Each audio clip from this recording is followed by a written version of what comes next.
Jumpa lagi Jaga TV. Teknologi Cisco apa sih sebetulnya yang bisa digunakan untuk kegiatan belajar mengajar, sekolah, kampus, universitas?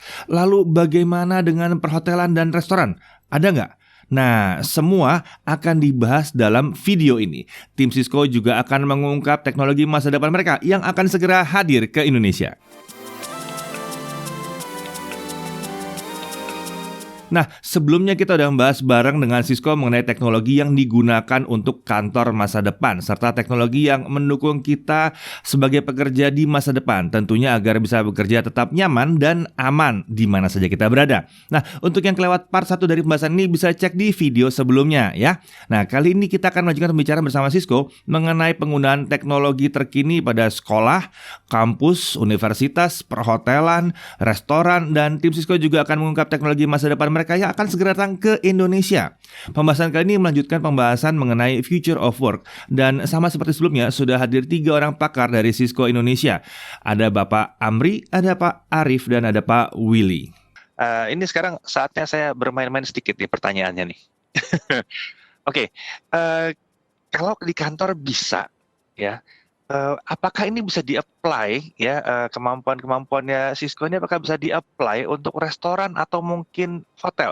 Karena hotel sama restoran kan pasti punya kebutuhan yang makin lama makin canggih juga ya. Kan hotel juga tempat pertemuannya sama kayak kantor juga ya, ada meeting room juga gitu kan.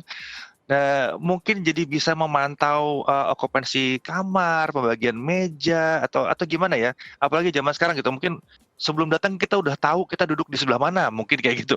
Itu memungkinkan nggak sih? Apakah solusi-solusi ini bisa dipakai ya? Mungkin ke Mas Willy mungkin ya, Pak Willy ya. Ya Mas Dedi, jadi kalau untuk restoran dan juga hotel, mungkin ini kita bicara hospitality dan juga retail gitu ya. Nah, salah satu solusi yang kami rekomend dari Cisco itu adalah Cisco Meraki. Jadi Cisco Meraki itu adalah solusi IT berbasis cloud yang simple tapi powerful.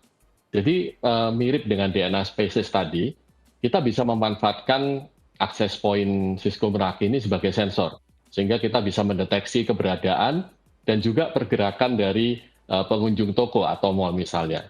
Nah, dari situ nanti kita bisa punya heat map. Jadi di heat map ini akan terlihat jelas, misalnya di mall ataupun di satu area restoran, itu area mana sih yang paling banyak dikunjungi atau meja mana sih yang paling sering ditempati gitu ya, meja favorit seperti itu misalnya. Atau juga misalnya area-area mana saja di dalam mall itu yang paling lama ditongkrongin gitu ya, itu akan terlihat jelas semua gitu. Nah, selain itu juga tersedia informasi location analytics, seperti misalnya untuk salah satu toko di dalam mall misalnya, berapa banyak orang yang lewat tapi nggak mampir misalnya, dan juga berapa banyak orang yang mampir, dan dari yang mampir itu berapa banyak yang connect ke WiFi. Informasi itu semua akan tersedia gitu ya di dashboard Cisco Meraki ini. Dan kemudian kita juga bisa tahu waktu berapa lama mereka nongkrong misalnya di dalam toko misalnya. Berapa banyak sih yang antara 5 sampai 20 menit, kemudian berapa banyak sih yang antara 20 menit sampai 1 jam. Kemudian bahkan berapa banyak sih yang lebih dari 6 jam. Itu semua detailnya akan bisa kita lihat gitu. Dan selain itu juga dari sisi frekuensi kita juga bisa tahu, misalnya ada berapa banyak yang pengunjung pertama gitu ya, atau kunjungan pertama, kemudian siapa aja atau berapa banyak yang melakukan kunjungan setiap hari atau setiap minggu, dan juga misalnya yang betul-betul random gitu ya. Nah, semua insight ini itu tentunya sangat berharga gitu ya. Contohnya untuk marketing, maka bisa melakukan eksperimen misalnya pada saat menayangkan suatu advertising, atau misalnya pada saat memasang banner di depan toko, maka bisa dipantau misalnya, iklan mana yang lebih efektif, atau misalnya banner mana yang lebih efektif gitu ya. Kemudian dari sisi operation ini juga insight yang bernilai, karena misalnya bisa digunakan untuk manajemen staff gitu ya, penempatan staff misalnya. Kalau pagi yang ramai di toko A, tapi kemudian sore di toko B, maka bisa diatur gitu ya, staffnya pagi di toko A, kemudian sore di toko B, seperti itu. Dan juga kita bisa integrasikan juga Cisco Meraki ini dengan sistem loyalty misalnya gitu ya, customer loyalty system gitu, sehingga bisa dimanfaatkan untuk akuisisi misalnya. Jadi pada saat ada pengunjung ke toko itu mereka kalau mau menggunakan free wifi silakan, tapi kemudian mendaftar sebagai member baru bisa menggunakan seperti itu. Kemudian juga kalau mereka sudah menjadi member juga nanti kita bisa gunakan Meraki ini sebagai sensor misalnya seberapa sering mereka datang ke toko mana saja yang mereka kunjungi, sehingga juga kita bisa gunakan juga untuk engage gitu ya. Misalnya kalau ada promo bisa di-blast ke inbox dari sosial media para pengunjung ini, atau juga misalnya kalau misalnya kita mendeteksi bahwa mereka sudah lama sekali tidak pernah berkunjung, lebih dari 3 bulan tidak berkunjung, maka akan dikirimkan undangan khusus misalnya untuk mendapat voucher dan sebagainya. Jadi dengan solusi Cisco Meraki dari Cisco ini itu akan sangat membantu gitu ya, baik untuk restoran ataupun hotel itu untuk meningkatkan revenue dan juga memberikan customer experience yang lebih baik. Seperti itu, Mas. Oke, makasih banget nih Pak Willy. Ternyata pertanyaan iseng saya ada jawabannya ya. Ternyata udah siap juga ya, ternyata. Oke, mari kita lanjut ke pertanyaan iseng kedua. Ini lebih melenceng lagi dari dunia pekerjaan mungkin nih ya. Saya sempat dapat info nih bahwa sebetulnya Indonesia tuh lebih banyak lagi butuh kampus model-model kayak universitas terbuka atau ya model-model pembelajaran kayak sekarang nih, di mana semuanya virtual, mungkin pengeluaran jadi bisa lebih ditekan, ya kan kalau virtual begini. Banyak yang bilang ini cocok sekali buat Indonesia zaman sekarang, apalagi setelah kita melalui masa di mana kita sudah pernah school from home, gitu kan. Udah semuanya ngerasain school from home, kayak dipaksa belajar school from home. Tiba-tiba konsep universitas terbuka seperti universitas terbuka jadi masuk di akal, gitu. Nah, kalau nih ya, ada pihak-pihak yang ingin mengadakan kampus-kampus semacam ini, kampus yang mungkin separoh-separoh ya, separoh online, separoh offline. Karena ada ujian-ujian tentu pasti harus offline ya, tetap harus ada fasilitasnya, tapi tetap harus kesehariannya mungkin banyak di online juga. Kira-kira ada solusi nggak dari Cisco buat yang seperti ini?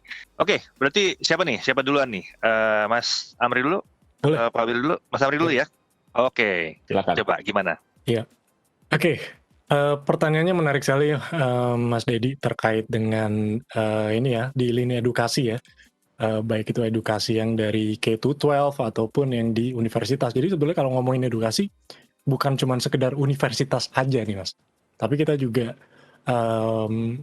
memasukkan K-12 atau dari TK sampai SMA itu sebagai prioritas juga gitu. Karena edukasi itu kan terjadi dari sejak dini ya, mulai dari yang TK, bahkan dari PAUD, itu juga ada beberapa customer kami yang menggunakan Webex so far. Nah, kalau dari approach-nya Webex sendiri, kami ingin mencoba untuk memastikan bahwa teman-teman yang diedukasi, baik itu universitas ataupun institusi pendidikan yang lainnya, itu juga bisa tercover dengan solusi yang tepat. Nah, bagaimana solusi yang tepat yang bisa kita terapkan di edukasi? Mungkin saya bisa share sedikit, saya akan share screen. Kalau konsep dari apa yang diterapkan di Webex, yang bisa diterapkan dari Webex adalah mengekspand dari teaching and learning yang sudah ada. Di mana dengan konsep ini tentunya semua student bisa kuliah ataupun belajar dari manapun gitu ya. Dan konsep ini sebetulnya udah mulai banyak yang menerapkan di Indonesia gitu ya, yang sekolah dari rumah gitu ya, kuliah dari rumah. Dan dalam hal ini sebetulnya sudah mulai banyak gitu ya, kalau sekarang kita bisa lihat udah mulai banyak kampus-kampus yang menerapkan online learning seperti ini.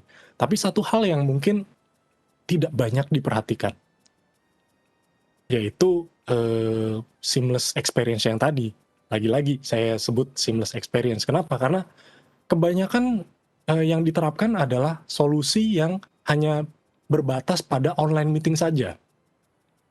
Tapi pada dasarnya di dalam satu proses belajar mengajar bukan cuma sekedar online schooling atau menggunakan online meeting platform saja, tapi dari day to day-nya, kemudian diskusinya, semuanya juga sebetulnya harus di-cover gitu ya. Di mana dalam hal ini Webex bisa memprovide beberapa hal. Yang pertama adalah meetings tentunya ya, di mana di dalam Webex juga sudah di-provide. Kedua adalah messaging, di mana hal ini juga sangat penting sekali karena di dalam proses belajar mengajar ini ada yang namanya sinkronus dan ada yang namanya asinkronus gitu ya. Synchronous learning dan asynchronous learning, di mana synchronous learning yang tentunya kalau kita lagi online meeting atau online schooling gitu ya, kita face to face, kita tanya jawab juga langsung ketemu sama dosen ataupun gurunya gitu ya. Tapi yang asinkronus ini justru yang somehow prosesnya itu tidak terlalu diperhatikan. Akhirnya banyak part yang disconnected di sana antara asinkronusnya dan sinkronusnya tidak nyambung gitu ya. Dimana dalam hal ini Webex memastikan bahwa proses dari belajar mengajar ini kita bisa provide secara keseluruhan. Bahkan di luar dari yang dua hal tadi, ada hal ketiga yaitu smart classroom. Di mana di dalam smart classroom ini kita juga memastikan bahwa desain dan penerapan online learning ini juga bisa diterapkan di classroom yang physical, bukan cuman yang virtual saja gitu ya. Bagaimana cara kita bisa menerapkan yang ada di physical, yaitu dengan desain yang sedemikian rupa yang sudah ada desainnya dari Cisco gitu ya, yang memastikan bahwa student dan dosennya ini bisa mengajar dari manapun dan kapanpun secara connected. Jadi orang atau student yang ada di kampus juga tetap bisa ngikutin dosennya, ataupun dosennya pas lagi di kampus juga tetap bisa ngobrol sama studentnya, baik itu yang ada di kampus ataupun yang ada di luar kampus gitu ya. Nah, selain itu, Webex juga memprovide satu integrasi yang kita sebut dengan Education Connector, yang dapat dengan seamlessly integrated dengan Learning Management System atau LMS. Dalam hal ini mungkin yang sudah biasa main di dunia edukasi dan universitas mungkin udah tidak ini asing lagi ya, istilah LMS, di mana Learning Management System ini biasanya sudah terdeploy di hampir seluruh universitas, cuman ya lagi-lagi saya bisa bilang masih disconnected gitu ya. Nah, dengan hal ini, dengan integrasi yang kita bisa provide ini, Webex bisa langsung natively integrated dengan berbagai macam learning management system yang sudah ada di market, yang sudah ada di luar sana, seperti ada Moodle, Canvas, Sakai, Blackboard, Brightspace, dan lain sebagainya. Dimana integrasi yang kita bisa lakukan adalah integrasi untuk scheduling gitu ya. Jadi ketika di dalam satu mata kuliah sudah dischedulkan selama satu periode atau dalam satu semester udah dijadwalkan setiap hari apa kuliahnya, dosennya siapa, kemudian bagaimana nanti dari mahasiswanya bisa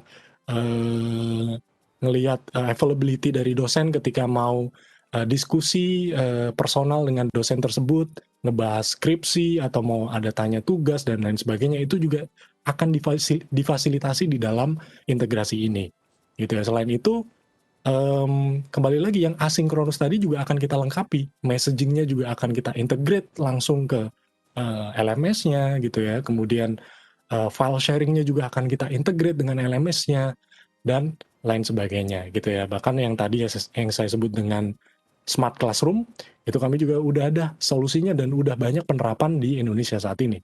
Dari beberapa kampus-kampus juga sudah menerapkan konsep Smart Classroom seperti ini, karena Smart Classroom ini menjadi penting di saat banyak mahasiswa-mahasiswa yang sudah diperbolehkan untuk datang ke kampus gitu ya, atau beberapa kampus juga sudah mewajibkan sebagian mahasiswanya untuk melakukan proses belajar mengajar dari kampus gitu ya. Nah, dalam hal ini solusi dari kita ya memberikan satu approach yang kita akan deploy di dalam satu ruang kelas gitu ya, sudah lengkap dengan kameranya, bahkan kameranya juga bisa multiple, yang kemarin juga sempat saya bahas dan saya tunjukkan di pas tour di kantor Cisco ya. Kita ada teknologi kamera yang kita desain sedemikian rupa yang akan dapat mengcover partisipan yang duduk di dalam ruangan itu ataupun yang presenternya atau dalam hal ini dosennya yang ada di depan gitu ya. Nah, dengan hal ini tentunya Webex bisa memprovide semua part dari atau semua kegiatan belajar mengajar, mulai dari yang ada di rumah gitu ya, ada yang di small classroom, ada yang di large classroom, atau bahkan yang ada di auditorium gitu. Kurang lebih seperti itu mungkin approach yang kita bisa berikan untuk memfasilitasi education. Tapi oh ya, satu lagi yang perlu saya mention terkait dengan education, bahwa sampai saat ini Webex masih menempatkan education ini di posisi yang berbeda dengan enterprise. Seperti yang mungkin seringkali masih dibahas bahwa Cisco ini adalah solusi yang lebih fokus di enterprise business, bukan di consumer ataupun education. Sebetulnya itu tidak sepenuhnya benar, karena mulai dari 3 tahun yang lalu sampai hari ini kita membuat satu program khusus untuk lini edukasi, mulai dari K-12, TK, SD, SMP, SMA, sampai dengan higher education yaitu universitas, dengan pricing khusus. Jadi harganya kita bedakan. Nah, untuk detailnya mungkin teman-teman bisa langsung akses di webex.com atau cisco.com untuk kontak us, dan kita bisa bahas secara detail pricing khususnya Webex untuk education itu seperti apa. Kurang lebih seperti itu, Mas Dedi. Wah, jadi ternyata Webex buat edukasi itu udah detail juga ya ternyata ya, nggak cuma buat kantoran doang berarti. Oke. Berarti emang Webex udah siap banget buat dunia edukasi. Sekarang kalau untuk perangkatnya, nah ini gimana nih Pak Willy, mungkin bisa jelasin soal perangkat-perangkatnya gimana? Bisa menekan pengeluaran nggak nih untuk kampus-kampus gitu mungkin ya? Iya, ada dong Mas. Cisco kan selalu punya jawaban ya. Ya, jadi dari sisi perangkat, karena tadi spiritnya adalah bagaimana untuk menekan biaya operasional. Tentunya kita butuh konektivitas atau perangkat yang bisa menghubungkan semua murid atau pelajar gitu ya dengan para guru ataupun dosen dimanapun mereka berada. Nah, solusi yang paling ideal gitu ya dan juga cost efektif untuk kebutuhan seperti ini itu adalah Cisco Meraki. Jadi dengan Cisco Meraki ini akan dengan mudah sekali gitu ya, kita misalnya mendeploy perangkat ini dimanapun sekolah atau universitas itu atau dimanapun dosen atau guru itu berada gitu ya. Dan bahkan pada saat kita harus melakukan monitoring atau troubleshooting itu semuanya bisa dilakukan secara remote gitu ya, karena Meraki ini atau Cisco Meraki ini sudah 100% berbasis cloud. Jadi bayangkan pada saat kita mau setup perangkat itu kita tidak perlu mengunjungi setiap lokasi gitu ya, kemudian monitoringnya juga semuanya bisa kita lakukan secara remote gitu ya, cukup dengan browser yang terhubung ke internet. Kemudian juga bahkan misalnya kita mau troubleshooting gitu ya, katakanlah misalnya ada yang kesulitan untuk connect ke WiFi atau pada saat connect ke WiFi tidak bisa mengakses aplikasi tertentu atau internet, itu bahkan saya bisa lakukan simulasi. Jadi saya bisa simulasi seakan-akan saya berada di lokasi user tersebut, kemudian mengakses website mana yang nggak bisa diakses. Jadi betul-betul semuanya bisa dilakukan secara remote. Dan bahkan sampai misalnya kalau ada perangkat yang rusak pun gitu ya, itu juga kita bisa lakukan replacement secara remote. Jadi cukup kita kirimkan perangkat baru yang perangkat penggantinya, kemudian langsung ditukar begitu saja. Mungkin siapa aja yang bisa membantu gitu ya untuk menukar, dan setelah itu otomatis semua konfigurasi dari perangkat lama itu akan masuk ke perangkat yang baru gitu ya. Nah itu adalah the beauty dari solusi yang berbasis cloud. Jadi dengan Cisco Meraki ini betul-betul kita punya solusi yang zero touch, baik untuk setup, kemudian monitoring, troubleshooting, dan bahkan sampai ke replacement kalau ada perangkat yang rusak. Gitu. Jadi mungkin kalau dari sisi investasi di awal mungkin sedikit lebih, tapi kalau kita lihat secara keseluruhan gitu ya, biaya operasional itu maka akan sangat tertekan dengan solusi berbasis cloud seperti Meraki ini yang simple tapi tentunya tetap powerful dan secure. Seperti itu Mas Dedi. Nah, jadi kayaknya siap juga ya. Itu tadi itu kata-kata yang saya suka tadi itu ya. Mungkin initial cost-nya atau cost awalnya waktu beli di awal mungkin agak besar. Tapi yang paling penting nanti biayanya seiring dia berjalan itu yang rendah ya. Itu biasanya yang ditargetkan oleh Cisco dengan Merakinya. Sementara kalau kampus-kampus mungkin butuhnya justru itu. Ya oke lah, pembelian di awalnya agak tinggi nggak apa-apa. Tapi yang penting nanti seiring berjalan biaya per tahunnya tuh nggak boleh tinggi. Biaya per tahun kan ngitung gaji karyawan, berarti segala macam ya, gaji orang spesial, tapi tetap harus profesional solusinya. Kurang lebih begitu ya Pak Willy ya. Ini Ya, tepat ini sekali, salah Mas. satu yang menarik banget sih sebetulnya. Oke. Jadi untuk edukasi ada jawabannya, bahkan bisa buat menekan biaya, ini biaya operasional juga. Ini menarik sih ya. Nah, oke, ini pertanyaan terakhir nih ya. Cisco ini kan salah satu gudangnya inovasi teknologi canggih ya. Apakah kira-kira nih ya, ada nggak sih teknologi yang terkait future of work ini yang mungkin nih ya, mungkin belum ada tapi akan segera hadir. Mungkin mau kasih bocoran-bocoran tipis-tipisnya, siapa tahu. Ada yang mau kasih bocoran mungkin? Biasanya Cisco tuh suka kayak begitu. Oh, kita mau ada ini gitu. Biasanya suka mind blowing nih kalau Cisco nih. Siapa nih kira-kira yang mau jawab duluan nih? Boleh dari saya, Mas Dedi? Oke, silakan Mas Amri. Oke. Jadi sebetulnya ada beberapa update yang pengen saya sampaikan. Ya, ini terkait dengan roadmap dan kedepannya apa aja sih kalau hal-hal yang nanti akan diterapkan di Cisco gitu ya, terutama di Cisco Webex. Nah, sebelum saya kasih beberapa yang belum diterapkan, mungkin saya mention dulu terkait dengan hal yang saat ini sudah diterapkan gitu ya, di mana saat ini kita sudah mencoba untuk menggabungkan semua part komunikasi di dalam Cisco menjadi satu aplikasi, yaitu the all new Webex. Di mana di dalam satu aplikasi ini semua part yang kita butuhkan untuk berkomunikasi udah ada. Jadi kalau misalnya day to day kita kerja, kita kuliah, kita sekolah, udah nggak perlu harus buka banyak aplikasi secara bersamaan gitu ya. Biasanya kan kita kalau untuk pas lagi work from home atau pas lagi kerja itu kan harus ngebuka aplikasi online meeting ada sendiri. Aplikasi messaging, chatting, group chatting ada sendiri. File sharing juga ada sendiri. Nah, dalam hal ini Webex sudah menggabungkan semuanya udah menjadi satu satuan gitu ya. Ada meeting, ada calling, ada messaging, dan bahkan mau diintegrasikan dengan any kind of application juga bisa. Ada workflow-nya juga, kemudian support juga untuk integrasi chatbot.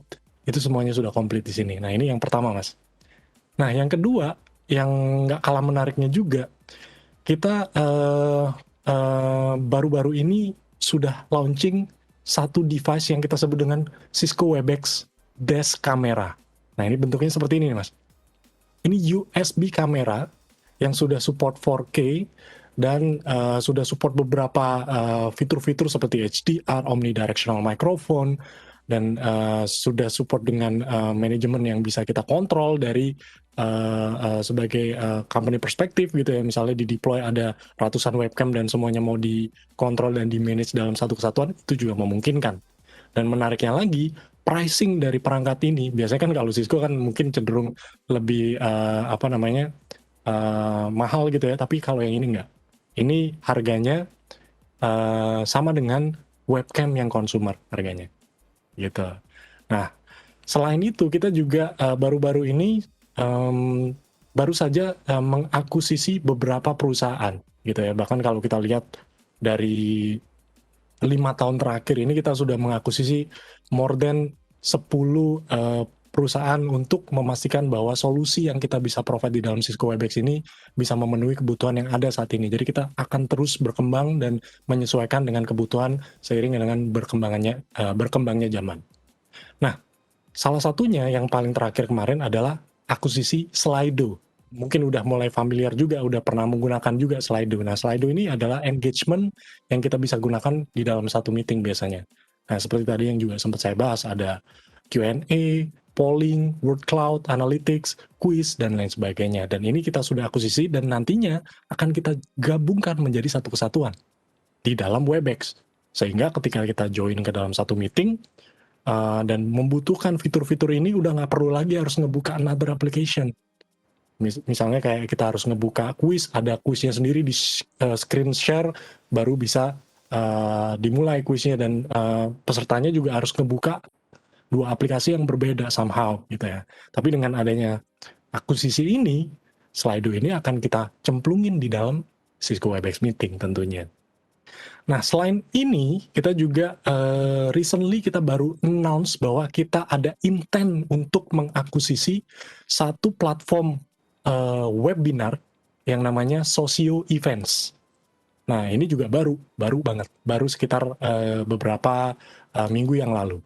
Di mana kita dengan akuisisi ini kita ingin memastikan bahwa experience untuk event itu juga nggak kalah pentingnya di dalam collaboration gitu ya. Bukan cuma sekedar meeting, tapi event dalam skala besar itu juga dibutuhkan. Somehow mungkin ada beberapa webinar-webinar sebelumnya yang mungkin ada keterbatasan gitu ya, partisipannya nggak bisa lebih dari 500, nggak bisa lebih dari 1000, nggak bisa lebih dari 3000 gitu ya. Nah, nanti di Webex kita akan support webinar up to 100.000 partisipan yang segera akan kita rilis juga gitu ya. Jadi stay tune juga untuk fitur yang ini. Jadi kurang lebih seperti itu gambaran yang mungkin bisa saya share roadmap dalam waktu dekat ini di Cisco Webex yang segera akan dirilis. Nah, mungkin dari Mas Willy mungkin ada yang mau di-share dan nanti Mas Willy juga akan ada tambahan beberapa informasi-informasi dari perspektifnya enterprise networking. Silakan Mas Willy. Ya, kalau dari saya mungkin bukan rahasia ya, tapi ini adalah visi dan misi dari Cisco. Jadi salah satu dampak dari pandemi gitu ya, yang juga sudah diakui oleh beberapa pakar bahwa transformasi digital yang tadinya something yang nice to have itu sekarang jadi must have, ya kan? Jadi infrastruktur network itu yang sebelumnya itu adalah pendukung, sekarang itu berubah. Jadi sekarang berubah di mana sukses atau tidaknya sebuah perusahaan melakukan transformasi digital itu justru tergantung dari kemampuan dari infrastruktur jaringannya. Nah, ternyata selama ini itu ada gap yang besar antara network dan bisnis. Kenapa? Karena ada 3 hal. Pertama, yaitu konfigurasi, itu 95% itu masih dilakukan secara manual gitu ya. Jadi kebayang kalau semakin banyak perangkat, itu maka akan semakin banyak waktu yang dibutuhkan untuk mengkonfigur setiap perangkat, karena harus dikonfigur satu persatu. Kemudian juga akan menjadi semakin kompleks dan belum lagi kita bicara human error, seperti itu ya.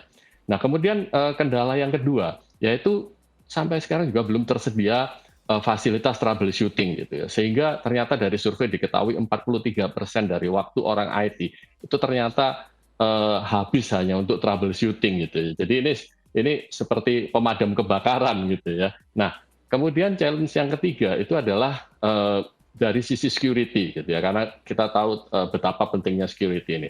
Dan proses segmentasi gitu ya, atau salah satu kebutuhan di security di mana kita harus mengurangi resiko dengan cara memilah-milah jaringan atau kita melakukan segmentasi. Ini juga prosesnya masih dilakukan secara manual gitu ya. Selain kompleks juga tadi resiko human error itu ada, sehingga misal kita salah ketik aja satu angka, maka ada resiko jaringan kita akan kebobolan seperti itu ya. Nah, dari challenge-challenge tadi, kemudian akhirnya para pakar melihat dan juga bahkan Gartner itu melihat bahwa harus ada yang menjadi jembatan antara bisnis dan IT. Jawabannya adalah apa? Yaitu intent-based networking atau jaringan yang berbasis niat. Nah, di dalam jaringan yang berbasis niat ini harus ada 3 karakter. Yaitu pertama adalah kemampuan untuk menerjemahkan. Jadi dia harus bisa menerjemahkan dari bisnis intent menjadi network policy. Kemudian setelah menjadi network policy, dia harus juga punya kemampuan untuk aktivasi. Jadi secara otomatis menerapkan policy tadi ke semua perangkat jaringan yang ada. Dan kemudian yang ketiga, dia juga harus punya kemampuan atau fasilitas assurance di situ untuk memastikan aplikasi yang berjalan di atas jaringan tersebut, gitu ya. Nah, intent-based networking ini adalah tujuan akhir dan Cisco sedang berjalan ke sana. Posisi kita sekarang berada di mana? Sekarang kita sudah di fase software defined. Jadi kita sudah punya yang namanya software defined networking, solusi Cisco ACI untuk di data center. Kemudian kita juga punya solusi software defined WAN untuk koneksi WAN-nya. Dan juga kita punya yang namanya software defined access untuk jaringan LAN dan juga wireless LAN yang ada di kantor. Jadi dengan software defined ini, maka kita sudah bisa memanage secara tersentralisasi semua perangkat jaringan yang ada dengan sebuah controller gitu ya. Jadi sudah berbasis controller, jadi nggak ada lagi proses manual. Kemudian saat ini juga kita sudah memanfaatkan teknologi artificial intelligence dan juga machine learning untuk membantu memberikan analisa yang lebih baik gitu ya terhadap kondisi jaringan, dan juga termasuk fasilitas troubleshooting yang lebih akurat gitu ya, sehingga kalau misalnya ada masalah di jaringan, kita langsung tahu pasti masalah itu apa, di perangkat yang mana, dan bahkan juga kita akan langsung mendapatkan advice gitu, langkah-langkah apa saja yang harus dilakukan untuk solve masalah tersebut gitu ya. Nah, posisi kita sekarang ada di situ. Seperti apa endgame-nya? Endgame-nya itu adalah jaringan yang mungkin saya sebut sebagai self-drive gitu ya, atau jaringan yang otonomus, bisa berjalan sendiri. Jadi jaringan yang punya kemampuan untuk secara terus-menerus belajar, kemudian secara terus-menerus beradaptasi, termasuk di situ kemampuan untuk self-healing, dan juga tentunya kemampuan untuk terus-menerus mengamankan semua data yang ada di jaringan. Seperti itu, Mas Dedi. Oke, waduh, canggih-canggih nih ya. Tadi kalau ngelihat solusinya dari Mas Amri untuk Webex itu yang akan datang, wow, luar biasa. Webcam 4K. Buat video conference nih ya, buat call aja webcamnya 4K, luar biasa. Udah gitu mau nambahin fitur buat Webex, nggak usah tanggung-tanggung, beli aja satu perusahaan, tambahin fitur lagi, luar biasa memang. Emang Webex ya nggak tanggung-tanggung ya. Lalu yang saya tertarik juga tadi ya saya ambil kesimpulan nih dari yang tadi bilang sama Pak Willy nih. Berarti kesimpulannya jaringan ke depannya itu akan self-maintain, ya, di-maintain sendiri sama si jaringan itu sendiri, ya kan? Pakai AI. Ini harusnya semakin lama semakin pinter nih ya. Jadi ada masalah apa diberesin sendiri. Oh, itu luar biasa sih. Itu mind blowing. Arahnya Cisco tuh selalu nggak nanggung-nanggung gitu ya. Keren-keren. Solusinya tuh keren-keren banget. Mikirin perkembangan zaman, mikirin pola kerja di masa depan, sampai solusi di rumah tadi juga udah ada ya. Bahkan saya iseng nanya solusi buat hotel, buat sekolah, itu ada juga gitu ya. Itu luar biasa. Oke, kalau gitu terima kasih banyak nih tim Cisco udah ngeluangin waktu buat bahas topik yang unik yang satu ini. Sampai nggak nyangka nih ada pertanyaan-pertanyaan yang nyeleneh-nyeleneh ada solusinya ternyata. Saya tadi berharap ada jawaban-jawaban yang mungkin wah kalau itu Cisco mungkin belum ya gitu ya. Ternyata enggak, semuanya ada jawabannya nih. Beneran nggak sabar nih mau lihat teknologi-teknologi barunya, dan mungkin rasanya nih saya butuh mampir ke kantor Cisco secara fisik nih. Buat nyobain juga di sana ya solusi-solusi yang tadi diomongin gitu. Bisa kan ya? Bisa ya? Bisa dong, Mas. Ditunggu kehadirannya ya. Oke, siap kalau gitu. Terima kasih semua buat kehadirannya. Terima kasih udah menjawab semua pertanyaan-pertanyaan kami. Thank you, Mas Dedi. Thank you, Mas Dedi. Terima kasih. Ya, jadi terlihat ya bahwa Cisco Indonesia pun sudah hadir dengan teknologi mereka untuk mendukung beragam aspek teknologi terkait belajar mengajar, bahkan untuk hotel dan restoran juga. Nah, kalau kalian ada pertanyaan mengenai teknologi Cisco yang lain lagi yang ingin kami bahas, bisa tuliskan di kolom komentar. Semoga pembahasan ini bisa bermanfaat bagi kalian. Sampai jumpa lagi dalam video pembahasan teknologi lainnya. Saya Dedi Irfan, Jaga TV TV.